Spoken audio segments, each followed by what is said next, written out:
بسم اللہ الرحمن الرحیم۔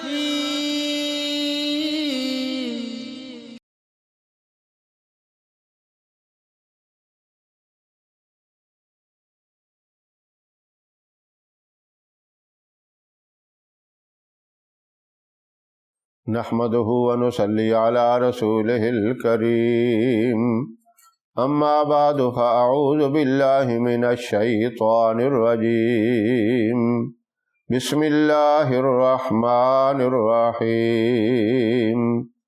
محترم سامعین، السلام علیکم ورحمۃ اللہ وبرکاتہ۔ میں قاری محمد الیاس آزاد ہزاروی شاذلی اپنے چینل سے آپ کے ساتھ مخاطب ہوں اور خوش آمدید کہتا ہوں۔ آج میں اپنے ان بھائیوں کے لیے اور ان ماؤں اور بیٹیوں کے لیے ایک تحفہ لے کر آیا ہوں۔ وہ تحفہ کیا ہے، وہ وظیفہ کیا ہے؟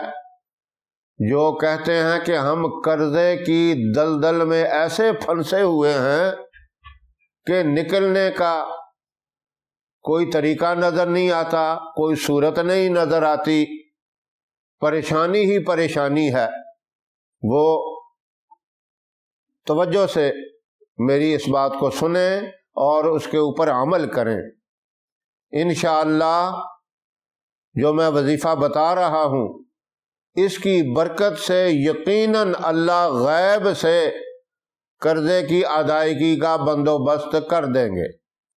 تو اس میں مکمل یقین رکھنا ضروری ہے، کیونکہ رزق کا جتنا معاملہ ہے وہ اللہ کی طرف سے ہے۔ ہم تو بظاہر یہ دیکھتے ہیں کہ میری یہ ملازمت ہے، اس سے مجھے روزی مل رہی ہے، مجھے دکان سے مل رہی ہے، مجھے فیکٹری سے مل رہی ہے، مجھے اپنے کاروبار اس بڑے اہم قسم کے بزنس سے مل رہی ہے۔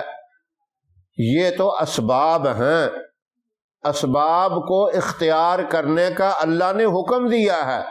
اسباب تم اختیار کرو، یقین میری ذات پہ رکھو، روزی میں دینے والا ہوں۔ نحن نرزقکم، قرآن میں اللہ نے کہا کہ روزی ہم دیتے ہیں، رزق ہم دیتے ہیں۔ جب اللہ کی ذات پہ یقین رکھ کر آپ یہ عمل کریں گے، یہ وظیفہ کریں گے، یقیناً آپ کی پریشانیاں ختم ہوں گی، اللہ انتظامات کر دیں گے اور آپ کے قرضے ختم ہو جائیں گے۔ وظیفے کو آپ توجہ سے سنیں۔ یہ بظاہر آپ کو تھوڑا سا مشکل نظر آئے گا، لیکن جب چند دن آپ پڑھیں گے تو آپ کی روٹین بن جائے گی، کوئی اتنا مشکل بھی نہیں ہے۔ وظیفہ کیا ہے؟ 7 مرتبہ درود ابراہیم آپ نے پڑھنا ہے، اور اس کے بعد 125 مرتبہ کلمہ طیبہ لا الہ الا اللہ محمد الرسول اللہ 125 مرتبہ یہ پڑھنا ہے، اور آخر میں پھر 7 مرتبہ درود ابراہیم۔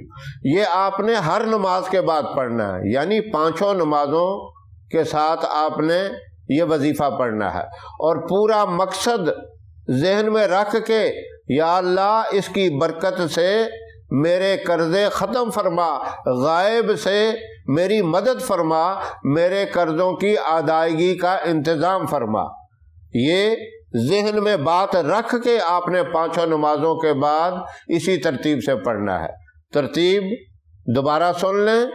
7 مرتبہ درود ابراہیم پڑھنا ہے، 125 مرتبہ کلمہ طیبہ لا الہ الا اللہ محمد الرسول اللہ پڑھنا ہے، اور اس کے بعد پھر آپ نے 7 مرتبہ درود شریف پڑھ کر اللہ سے دعا بھی مانگنی ہے، اور دعا بڑی عاجزی، بڑی انکساری سے محتاج بن کے دعا مانگنی ہے۔ آپ دیکھتے ہیں ایک سوالی جو 1 روپے کا سوال کرتا ہے، کتنی وہ عاجزی سے بات کرتا ہے۔ آپ اگر دعا کے اندر عاجزی اور انکساری نہیں رکھتے آپ رٹے ہوئے الفاظ سے دعا مانگ رہے ہیں تو وہ مانگنا نہیں ہوتا، وہ پڑھنا ہوتا ہے۔ وہ پڑھنے سے نہیں کچھ ملتا، مانگنے سے ملتا ہے۔ پورا ذہن کے اندر یہ تصور قائم کر کے کہ میرے قرضے کی ادائیگی کا اللہ رب العزت اپنی رحمت سے انتظام فرمائیں، اس طرح اگر پڑھیں گے تو انشاءاللہ چند دنوں میں آپ کو آثار نظر آ جائیں گے۔ اور مسلسل آپ نے 41 دن یہ وظیفہ کرنا ہے، اس میں ناغہ نہیں کرنا، نمازیں بھی پابندی سے پڑھنی ہیں، اور 41 دن پابندی سے وظیفہ کرنا ہے، اور رو رو کر گڑ گڑا کر عاجزی سے اللہ سے مانگنا ہے۔ انشاءاللہ اللہ آپ کو اپنے مقصد میں کامیاب فرمائیں گے۔ میری محترم بہنیں اور بیٹیاں اس بات کو سمجھ لیں، اگر وہ یہ وظیفہ کرتی ہیں تو ان کے جو مخصوص ایام ہوتے ہیں ان دنوں میں انہوں نے نہیں پڑھنا۔ مثال کے طور 5 دن پڑھا یا 4 دن پڑھا یا 6 دن پڑھا، جتنا پڑھا ہے، اس کے بعد وہ ایام آ گئے ان میں روک دیں۔